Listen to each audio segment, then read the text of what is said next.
There are a lot of different things that we have to consider as speakers, particularly our audiences, because we're usually hired to speak for a reason, but our audience doesn't necessarily want to hear the same reason to speak that we're hired to speak for. So we have to figure out what the audience wants to hear and mix it with what we've been hired to say so that we can say what we've been told we should talk about in a way that the audience actually wants to hear it.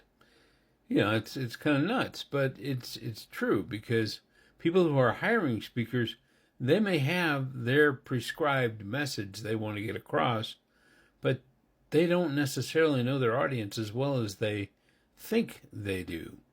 So it's your job as a speaker to find out as much about that audience as possible so that you can find the best way to get the point you've been hired to get across. Does that make sense? Because if you've been hired to speak to a group of people, those people don't necessarily want to hear from you. They've been told they have to hear from you. So you darn well better know who they are, how they think, and how to best go in and both entertain, inform, and added bonus, inspire them to action.